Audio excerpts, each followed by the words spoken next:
Hello, this is Joyce Latimer from Virginia Tech, and today we're doing another video sponsored by Fine Americas, this time on PGRs and perennials on growth regulation of Monarda. That's beebalm.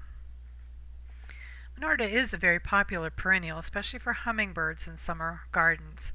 It has a very vigorous upright growth habit, which makes it very difficult to manage in the pot. Plus it has a very short production time, and you're producing it during those times of the year when the conditions are very variable, especially with warm, long days. So early growth control is important. We have summarized our research results on Monarda in a previous Fine Americas blog post, and you'll find the link for that in the description below this video. First of all, let's talk about paclobutrazol, or piccolo in this case. This is on raspberry wine, and piccolo is applied as a single foliar spray at 2 weeks after potting up the liners. You can see that at 2 weeks after treatment, the plants were significantly smaller than the untreated control plants.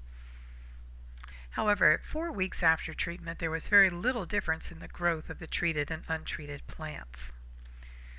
And at 6 weeks after application, there was no difference in the height or width relative to the untreated control. And we look at Jacob Klein. This is bonsai applied as a foliar spray once at 120 parts per million or twice at 60 parts per million, about 2 weeks apart. You can see that we had good control with the 120 parts per million, but not quite right with the 60 applied twice. Now we could probably improve that with a little better timing of that second application.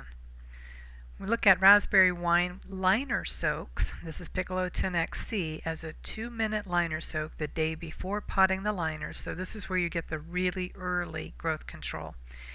You can see that we had a linear reduction in plant growth with increasing rates, but really only moderate growth control even at those higher rates.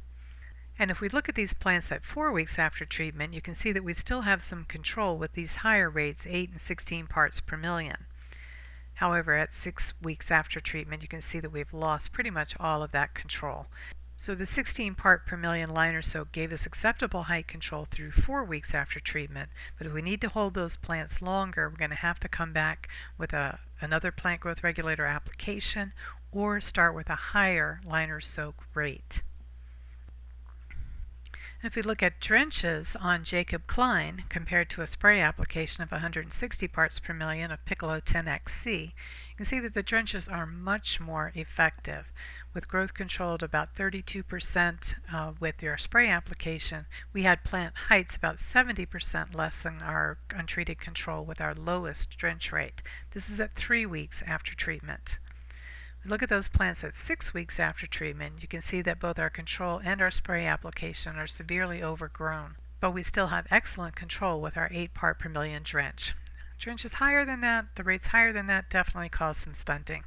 But even our lowest drench did not delay flowering, but it did reduce the number of flowers that we had on these plants. And although I don't have the pictures, these plants were still 45% shorter than the untreated plants at 9 weeks after treatment in flower as marketable plants. I don't have as many good pictures of Uniconazole on Monarda, but this is one example using Sue Magic applied as a foliar spray once at 30 parts per million or twice or once at 15 parts per million, and this was with Jacob Klein, and you can see that we had height control of about 34% at 4 weeks after application with both the 30 parts per million applied once or the 15 parts per million applied twice. So again, it comes down to timing to get these multiple applications to give you the control you're looking for. So in summary, the height control of Monarda does vary with the cultivars and with the methods of application. The drenches of Piccolo or Piccolo 10XC are much more effective than foliar sprays. I would also say that using higher rates of the liner soak may also give you a very good early control and hold long enough to give you marketable plants. Concise foliar sprays have been effective at rates of 15 to 45 parts per million, depending on the cultivar. So again, you're going to have to play with that. Again, look at the summary we did of our research results in the Fine Americas blog. That link is below the video. And again, thank you to Fine Americas for sponsoring this video, and thanks to e-GRO for hosting the video. Have a great day.